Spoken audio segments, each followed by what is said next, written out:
Hey, everybody, welcome to Text Request Talks, where we have conversations with business leaders about how they make things happen. Presented by Text Request, the business text messaging platform that lets you text from your office phone numbers directly on your computer or any other device so you can stop making phone calls and start actually getting responses. Learn more at textrequest.com. I'm Kenneth Burke, and today we're talking with Edith Wiseman, who is the president of FRANdata. Edith, great to have you. Thanks for asking me to join you today. So, quick question. Just tell us, what does FRANdata do? Hmm. Well, what we fundamentally we're franchise market researchers, but we help companies grow their business in franchising, and that can be franchisors, lenders, and suppliers to the industry. So, whenever I've been doing some research on you, and I've seen FRANdata around for years now, I think about, you're gathering data, you're trying to help people make better decisions, trying to provide them with insights. But I guess, can you go a little more or a little deeper into how do you help people make better decisions? What does that look like for you? So typically, when a franchisor comes to us, usually they have a problem that they're trying to solve for, whether that's my franchisees are having trouble getting financing, or the cost of capital is too high, or our field operations aren't working, or we're thinking about changing our franchise agreement, pricing. So usually there's a like, we'd like to do something and we're not sure, or we want to get validation on the next steps. So that's typically the type of question that a franchisor might ask us. A supplier, on the other hand, usually the questions are very similar. Like, we want to grow, and we're not sure that we know who the right people to grow with are, and who's going to have the right kind of pain uh, to match our service solution. And then for lenders, it's really about risk appetite and knowing the creditworthiness of a franchise brand. And then is there a set timeline, more or less, for everybody that you work with, or set steps, or does it change wildly between clients? It depends. So in our lender vertical, lenders subscribe to our services. So we have a website, they log in, we meet with them quarterly. It's a very, very close relationship. With franchisors, sometimes we're on retainer, and sometimes it's a project that might be a 3-month project. And then we have franchisors who just come back to us every single year with questions. They're like, I just know I'm going to ask for data questions. I'm going to budget some money for that. I don't know what it is, but something's going to come up. So, okay, you've been there 25, 26 years doing this work, which is a long time to do anything in any way. Congratulations, really. But I'm curious, what keeps you wanting to keep waking up and doing this work every day? So my marketing team, they created these t-shirts called Franchise Brainiacs that they gave to everybody in our company. And it made me go back and dig up where that came from. So about 15 years ago, I wrote about FRANdata that we used to include in every proposal. And frankly, we don't anymore, but it is still all very true. And I sent it around to our company, everyone in the company, and says, what resonates with you? And it was just so fulfilling, all of the responses. So about FRANdata. So we are passionate franchise brainiacs. We uncover truth. We are fair. We're intensely trustworthy and trusted. We have a moral code of confidentiality.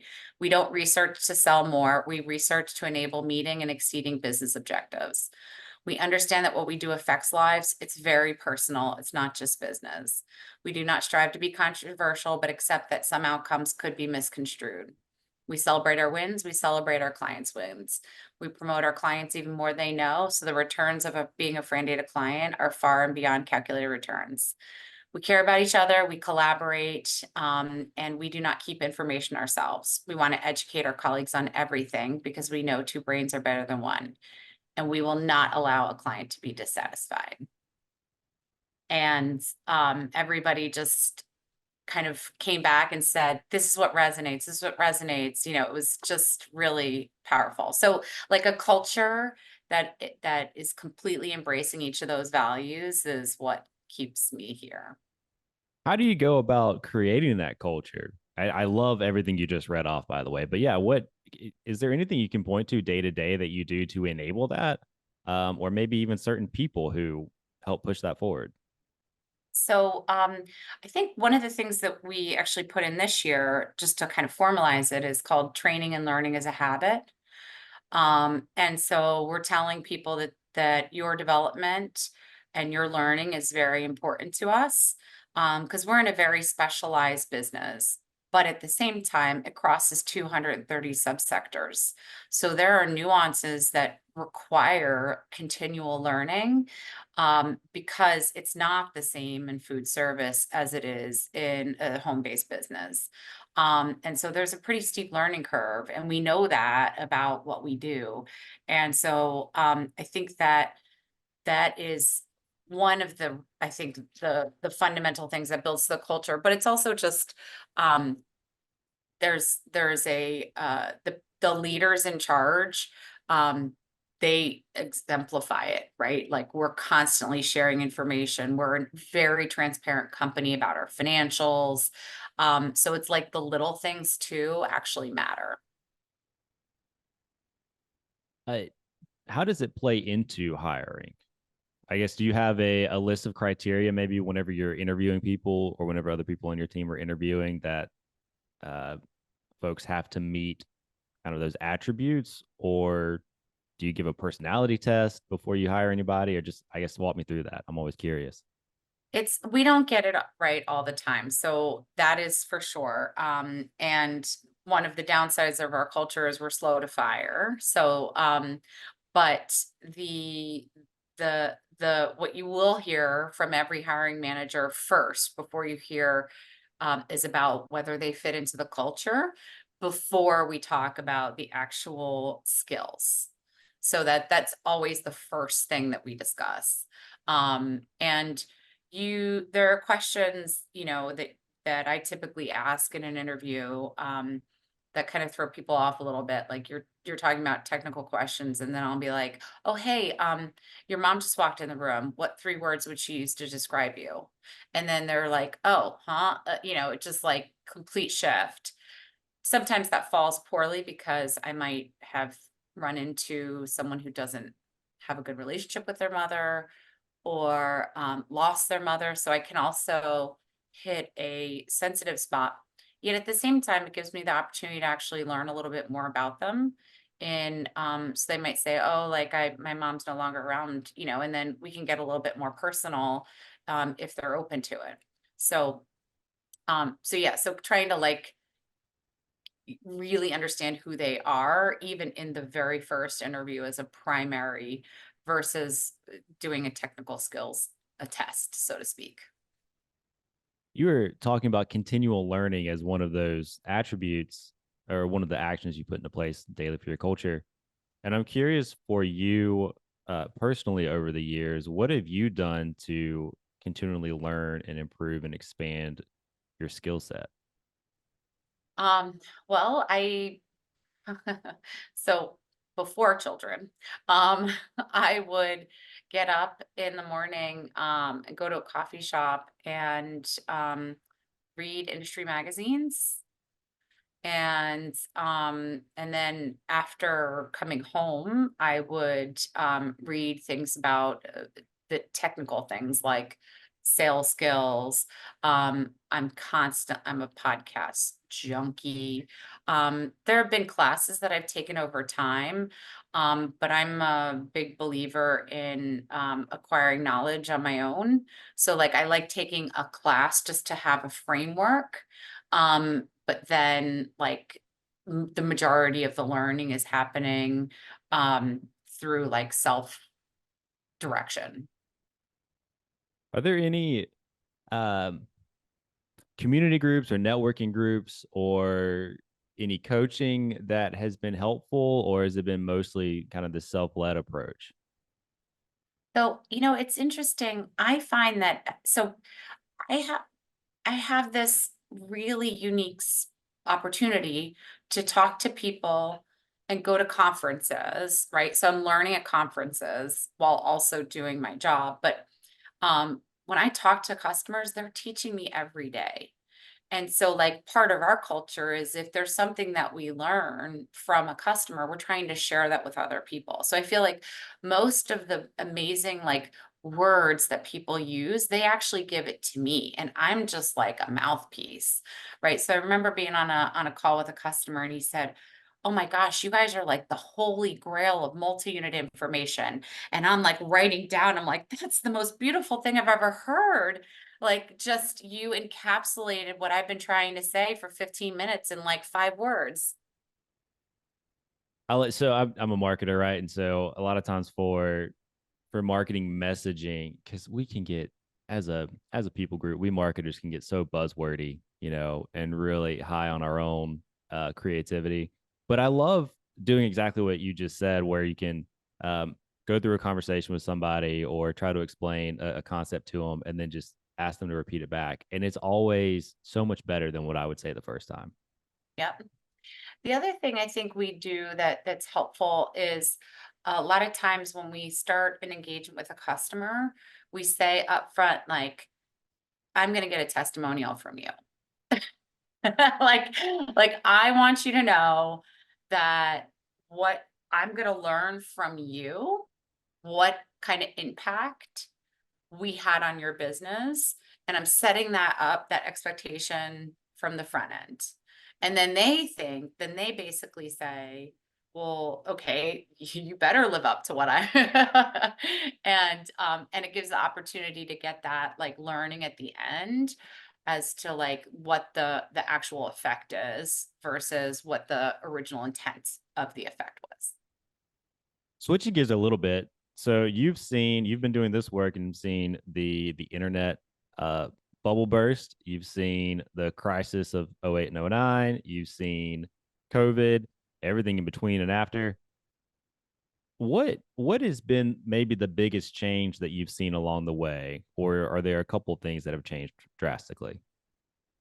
Okay, so I think the number one thing that's changed is that franchising in my mind is ubiquitous, right? Now, that might be also a result of my age, right? Like, I don't know a lot of people in their 20s who own franchises, but that actually is happening more now. So being in my mid 40s, I have, it just seems like everywhere I look, I'm meeting a franchise owner, whether it's on my street, my neighbor up the street owns a Self Genie, the neighbor down the street has a sign company. My husband has a friend who is a stretch franchisee. His other friend was an I Love Kickboxing franchisee. You know, I have it just so the network of people that you know who are in franchising seems to be big. And to me, that's what it's more ubiquitous. And plus people know about it, so they're asking me. So I talked to this guy who runs he's works for a software company, and he's a project manager for a bunch of data scientists. And he was like, so he's talking to us about acquiring some of our information. He's like, me and my wife, we're not there yet, but like we're thinking, when we retire, we'd like a franchise. What do you think would be good? Like, or my husband who works for a defense contractor, he said at work they're talking about a retired guy who they work with who owns 4 brew stores in South Carolina. Like, so it's just everywhere. What's been Well, maybe this answers that question too. Or you just answered it. What's been consistent the whole time? Um, so uh, I think franchise ors are very creative. Um, and very entrepreneurial in trying to um get to a prospective franchisee and trying to grow and trying to retrofit their business to be able to grow. And because franchising is such a unique way of doing business, that community of sharing how to is very tight. And I think that has remained the same over time. You do a ton with data, and data is a wonderful thing, but it can also be overwhelming if not, I guess, harnessed properly. And so I'm curious, what do you do to work with somebody and take all the data that you're gathering and pull it into, I don't know, one or three takeaways for a client to say, here's what we're seeing, what you should do about it. Yeah. So you're really looking for patterns and trends, and then trying to step back to draw those insights. So what you made me think of, a project that we did for a service-based business where we were looking at, I think it was like close to 200 different service-based other businesses. And so there can be a lot of noise because franchises can start at different times. So like their compound annual growth rate can be outsized because they're smaller, or like the amount of revenue that they're generating from supplies that they sell to franchisees could be through a different model. So so really, you can, there are ways to kind of normalize that, so that it is more apples to apples. Um, but what you're really focused on is like, what is the thing that the customer's asking, right? So for instance, a service-based business wanted to increase their initial franchise fee. So we looked across basically all the service-based businesses, and we were like, on a bell curve, you're at the top ends. So there is like literally no room. You would be the most expensive. And do you have the most value to provide? So like it's also about sometimes how you look at the data that helps you draw like an insight or a conclusion to like answer the question that the customer's asking. What are you what trends are you seeing across the board these days beginning to emerge? Or you mentioned earlier, this is what made me think about it. You mentioned earlier that you're seeing more franchisees in their 20s. And it might just be the bubble I'm in. It seems like I'm seeing more people who are maybe just coming out of college or who are younger, wanting to get into maybe a service based franchise as opposed to a traditional corporate path. Um, is that true? Are you seeing that too? Or what are you seeing these days? Well, I mean, you are seeing, so because franchising has matured, you're seeing second generation people who grew up under someone who was involved in franchising in some form or fashion, right? So there's a large franchisee who is growing by acquiring existing franchisees. Basically, he's the son of a Subway franchisee. So like lived in the business, and I think that you're seeing a lot of. So it's like that next generation of franchisees who are forging not the exact same path, but a different path than their parents. Or like the husband owns a Dunkin' Donuts and the wife owns a Primrose School, right? Like so there's family connections um who are involved in franchising, just um in different systems. So that's without a doubt a trend that we see across industries. And then I guess maybe this will be the last question. I'm really curious from your perspective. Is there any prediction you can make? What do you think is going to happen in franchising in the next 12 months, in the next 5 years? Well, um, so franchising is a growth vehicle, and it doesn't work unless there's growth. So I can always predict growth in some form or fashion, right? So it might not look exactly the same, but there is growth. I think the other thing I would predict, and this has been happening, is as you become more ubiquitous, you do then have a target on your back. So I think there will continue to be more targets on franchising, um, because it's more visible. And so that it comes with, that's the price you pay for getting bigger. Do you have a take on what to do once the target is on your back, or maybe this leads into maybe your view on responsible franchising? So, yeah, there's a mantra now for responsible franchising. Um, and I think it's important. So I think it's very important for the IFA to be talking about responsible franchising as the kind of the leaders, and being a membership organization to like set the goals of like, here's what it looks like to be a responsible franchisor. I do think that companies otherwise that talk about responsible franchising, it almost feels like the boy who cried wolf, like that there's, um, but to me, this is more when when you're making a business decision, the question is it in the right framework that is for all stakeholders? I think as long as you have that, that lens, then you would be, no matter what you do, when it's being viewed from a party perspective, then it can be justified.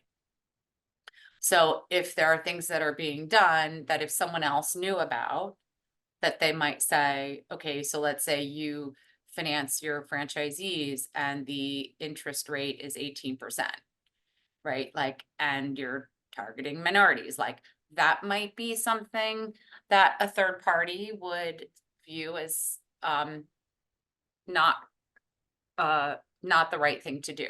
So to me, as long as you're operating as a business that is considering all of the stakeholders and making decisions not just in the best interest of one stakeholder, then franchising will do just fine. Well, that's a great place to end it. Edith, thank you so much for your time. Thank you so much, Kevin.